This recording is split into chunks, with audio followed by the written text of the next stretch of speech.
Thank you for joining us for the 5th Annual Eugie Awards celebration. The Eugie Foster Memorial Award for Short Fiction, or Eugie Award, celebrates the best in innovative fiction. The award honors stories that are irreplaceable, that inspire, enlighten, and entertain. We look for stories that are beautiful, thoughtful, and passionate, ones that change us and the field. The recipient is a story that is unique and will become essential to speculative fiction readers.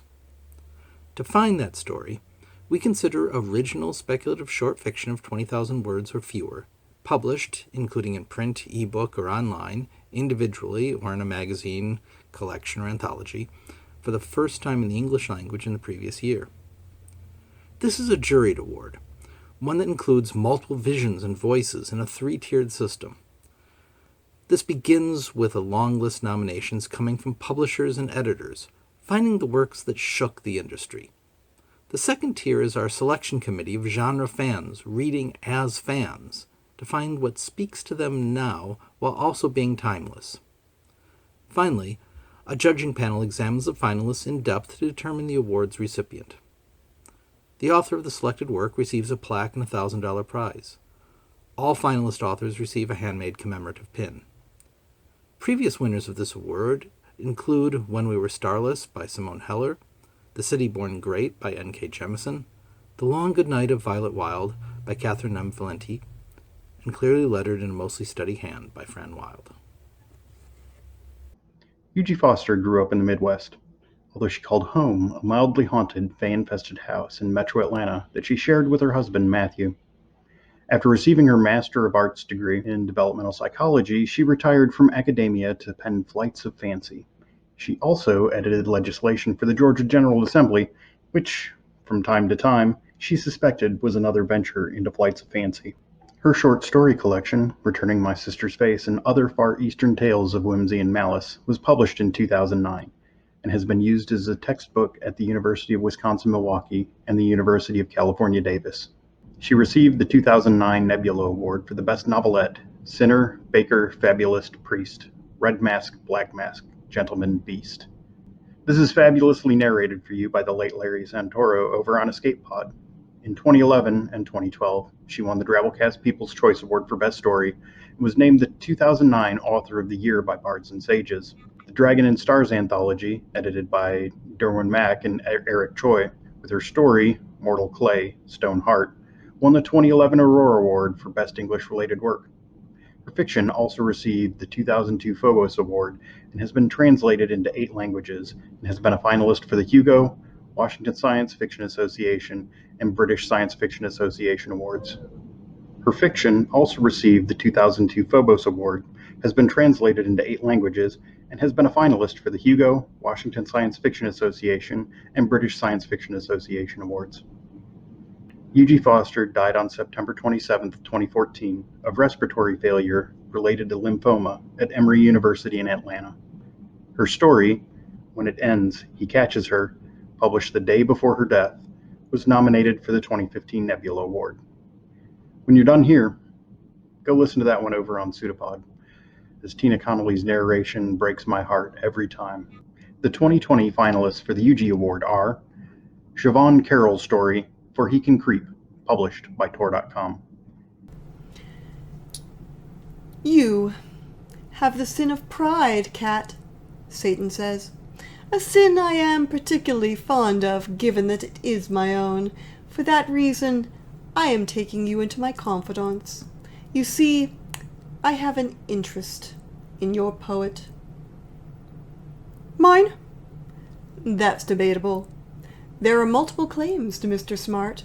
The tyrant of heavens, his debtors, his families. The man is like a ruined estate, overrun with scavengers. Me, the devil shrugs. He owes for some of his earlier debaucheries. He was an extravagant man in his youth, and for that I need to collect. Joffrey's tail twitches back and forth. Like many who have conversed with the devil, he can sense something wrong with his dark tide of speech, a lie, buried beneath Satan's reasonable arguments, but he cannot work out what it is. Now, says the adversary, I would be willing to forgive this debt if your poet would but write me a poem. I have the perfect thing in mind, a metered piece of guile that unleashed would lay waste to creation. Indeed, the devil says, I have planted this poem in his imagination on several occasions. But your poet is stubborn. He defies all his creditors, including, most importantly, me, and insists on writing this tripe, this vile piece of sycophancy, for the tyrant of heaven who, let me assure you, deserves no such praise. The poem of poems? Joffrey says. Exactly. Let us face facts, Joffrey. The poem your human labors over, the thing to which he has burned his health, destroying his human relationships, even setting aside my feelings on its subject matter, Joffrey. The fact is this. The poem he writes is not very good. Joffrey stares at his paws, and beneath them at the blue glow of earth. Vaguely, the words of the poet's human visitors come to him. Have they not said much the same thing?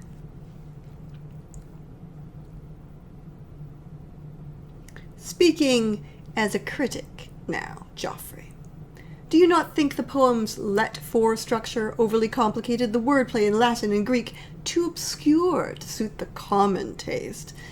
Obscurity for the sake of obscurity, Joffrey. It will get him nowhere. Poetry is prayer, Joffrey says stiffly, repeating the words the poet murmurs to himself as he scratches frantically at his papers or the bricks or at the skin on his forearms. Poetry is poetry. Two roads diverging in a yellow wood, people wandering about like clouds, even that terrible thing about footprints. That's what readers want, Joffrey. Something simple and clear, with a message. That all of one's life choices may be justified by looking at daffodils. That we exist in a world abandoned by God and haunted by human mediocrity. Don't you agree? Joffrey does not like literature of any kind unless it is about Joffrey. Even then, petting is better, and eating. Are there treats now? L. Chan's story, The House Wins in the End, published by The Dark. This is not a haunted house story. This is what happens after. Because Chia hasn't stayed in a single place for long, ever since she left the house. In those 10 years, she's gotten to be an adept cryptographer in the hidden ciphers of Airbnb, an expert in the secret lexicon of peddling reviews, sussing out red flags and words left unsaid, warnings and doublespeak and innuendo. Chia hasn't much to fear from perverts or peepers, more common courtesy, because she couldn't hold the house back and defend herself at the same time, and she wouldn't wish the house on anybody, even those that lived in the digital equivalent of lightless caves. So Chia scans the ads, scrutinizes comments, losing herself and letting base instinct take over.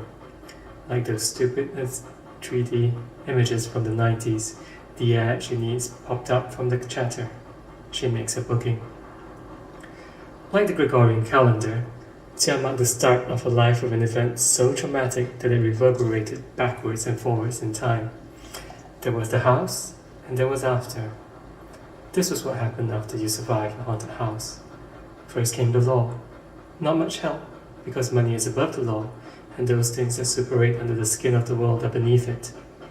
The law came in with rules and starched uniforms. They applied sledgehammer questions to the delicate, blooming bruises of fresh loss.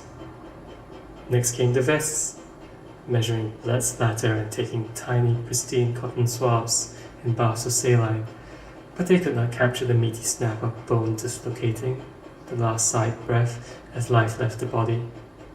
Then came welfare, who wielded kindness like a weapon, with soft words and hard eyes, nicotine-stained fingers curled around pens like tree roots, taking comforting platitudes off a checklist. Tia asked if there was a 5-point plan to thank a deceased parent for sacrificing themselves, and treated herself to a look at the molars of the welfare officer before she walked out. The vultures came last, and Tia danced with them for a while, because even at 17 she figured that she would be fucked up for a long time coming, and her trauma was going to work her, so it might as well work for her. So she sold her story, dialed up, amped up, dressed up, as long as it sold. Then she snuck back into the old house with its overgrown garden, its wrought iron grills like eyes by the router Picasso, and its eczema coat of white paint, and set the whole thing ablaze. A house isn't alive in the same way people are, but you can kill one all the same. A year to the day she burnt the house down, it came back. Andy Dudak's story, Love in the Time of Immuno-Sharing, published by Analog Science Fiction and Fact. Why go out into the world? Stay in bed, my love. We have worlds to show each other. From Brochan, Pleasure and Plague. Night had fallen on Nova Astoria, and the crowd resembled a 20th century pop concert. Bree had seen video in the feast archives. Girls driven to frenzy, hysteria bordering on possession. There had been 4 young men with guitars. She stared out the window of Torquil's car at the scrolling multitude. It was hard not to throw open her door. She wanted to leap into their arms. Their pheromones were an atmosphere of lust, and this ancient, oil-fed car was not airtight. Her companions fared no better, huddling in their seats. Torquil opened a leather case of glass vials. Tincture? I couldn't be near you without one. A man as ancient as Torquil rocked beside him, a life mate. They'd obviously consummated a fierce divergence long ago. The old mate was dosed to the gills on a potion. Jiang glared at Torquil with resentful desire. You'd better give me one, she said. Her precious Bree was forgotten now.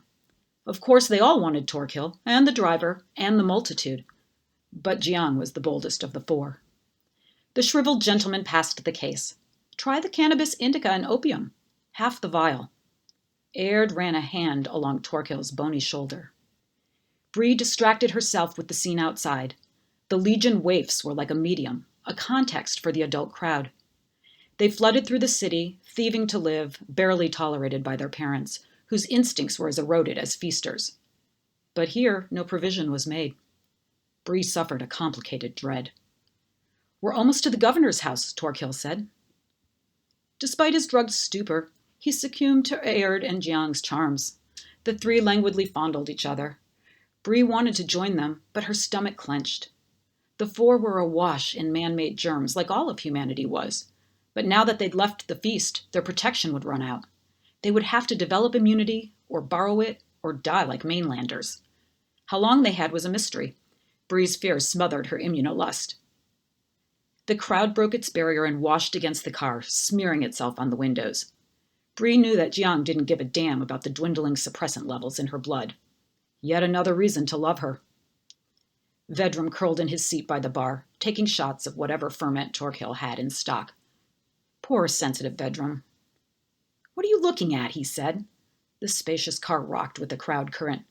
At least I'm over Bridio, right? Is that why you came? Bree said. Everyone took a draft from Torquil's case. The car passed through a line of club-wielding thugs through an iron gate that shut behind them. They were climbing a hill. Bree saw a large house on the summit, a shape against the stars until it blazed with floodlights. She felt relief, with the potion in the distance from the crowd. But she still wanted Torquil, and Torquil's mummified maid, and the driver. Fear and desire went hand in hand.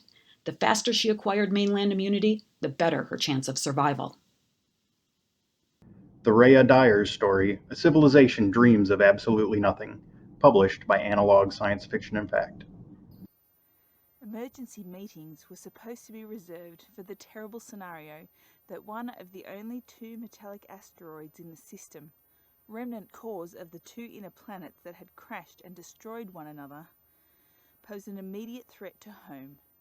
But if one of those iron cores, impossible for our meteor ships to deflect in the projected time period, was on a collision course, what cataclysmic impact had caused that shift, and why hadn't we seen it coming before now? It isn't either of the cores, the duty astronomer had whispered reassuringly as we'd passed her. She'd waited to greet committee members in the circular entrance portal, halfway up the side of the cylindrical building. The observatory complex was sunk in a highland swamp, itself halfway up the side of the mountain, which sheltered the observatory from the light pollution of the city. I shivered with relief as we clustered around the meeting table. Shale moved around the opposite side of the table to be with the pilots, his instinct. Mine was to move to be with the cosmochemists. It really wasn't either of the cause? But this was something just as bad, or worse, according to the software. There is a planetoid on a collision course with us, Office Fake informed the assembled, dishevelled committee. But it is not made of ordinary matter. It is made of dark matter. I'd struggled to understand why that was worse. But dark matter can't interact with us. I was the first to speak. It'll pass right through us. We won't even know it's here. You'll know it's here, Office Fake elaborated, the same way you now know that it's there. Your duty staff have observed the effects of its gravitational field on the galaxies closest to us, across the Little Gulf. The Little Gulf was the gap which separated our broken free system from the rest of the universe. Office Fake went on. That data travels at the speed of light. The dark matter planetoid which menaces home travels slower, but not much slower. Depending on its perimeter, which cannot be calculated from its mass, the dark matter planetoid will begin to influence our system within a cycle. When it does, the trajectory is such that it will separate home from home star, carrying this planet along with it into the wide gulf. The dark matter planetoid has the gravity to grip us, but not the light and warmth to sustain us. Home will become an interstellar orphan once again.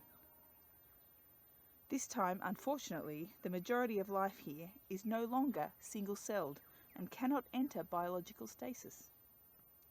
We won't survive, Shale surmised quietly. None of us and nothing. It is possible, Office Fake said, that the primitive bacteria of Home's original journey will survive a second time to evolve again along the same inevitable path that led to you. Energy from the theorized far side of the wide gulf. There is nothing on the other side of the wide gulf, Scree, the president of the committee, interjected. Home lies at the universe's edge. The wide gulf is a perfect vacuum with neither particles nor photons present. No revival waits on the far side. There's nothing there. Absolutely nothing. Jerome Stueart's story, Postlude, The Afternoon of a Faun, published by the Magazine of Fantasy and Science Fiction. In his hands, the clarinet had a heaviness he could not account for. It did not glow for him.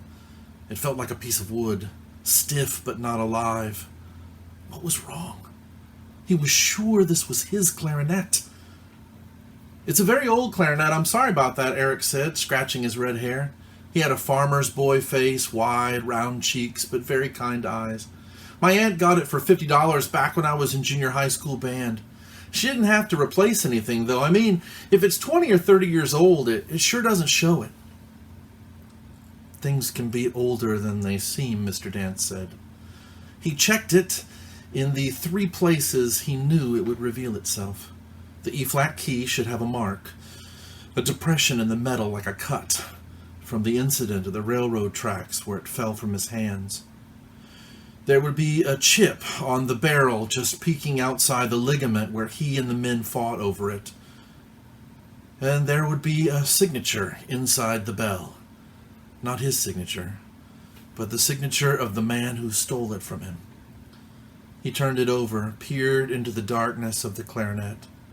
There, scrawled a little too elegantly, branded, was the name Billy Sunday, wrapped in darkness.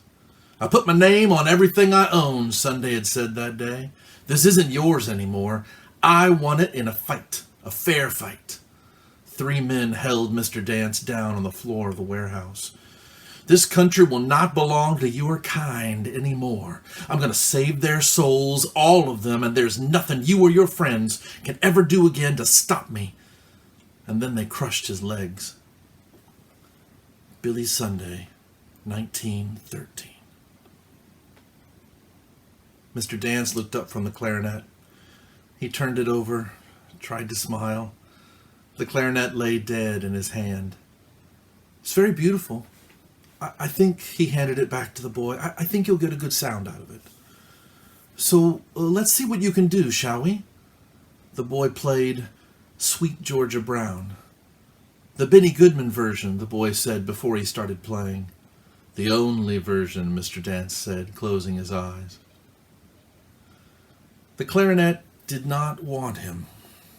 The clarinet did not seem to want Eric either. It wasn't that Eric wasn't a good player. Before their first session was through, Eric had played 3 songs for him. All the while, Mr. Dance watched the clarinet, and it didn't glow for Eric either. Eric had no passion yet.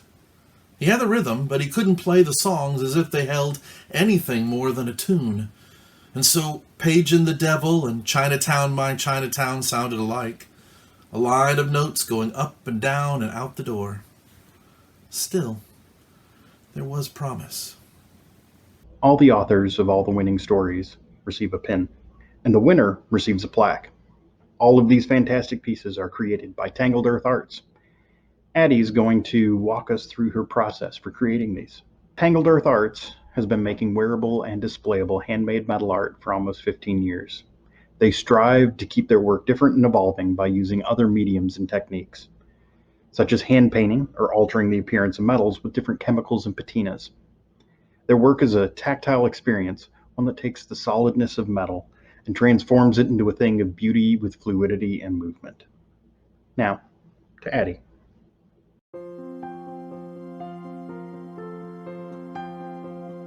I'm Addie Nielsen. I am the owner of Tangled Earth Arts, and I am a jewelry designer and metal artist.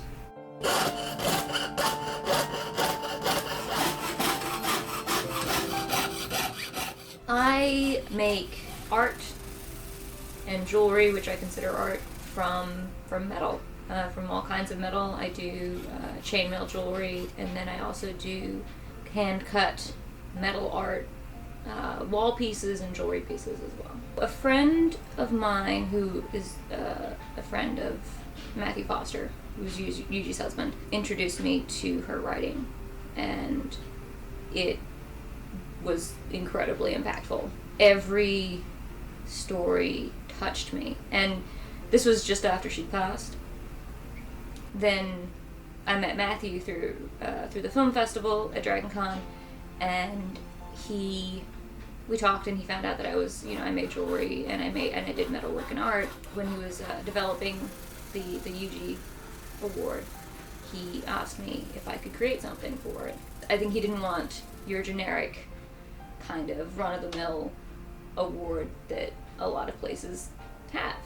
And I didn't want to do that for him either. So what I came up with was very much inspired by her writing. The first image that came to mind was the cover of Returning My Sister's Face, and it was the mask that the fox creature's holding up in the cover. So that became the main focus of the image that I wanted to create.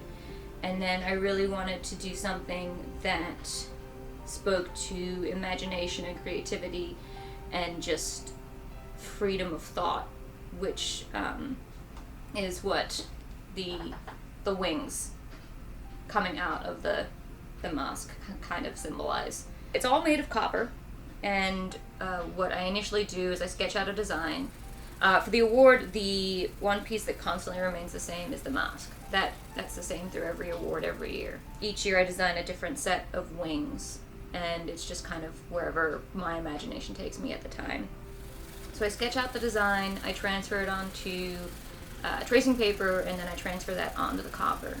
And then the larger pieces are cut out with my scroll saw, and then the intricate details I actually go in and I hand cut with a jeweler's saw to get the finer details in there.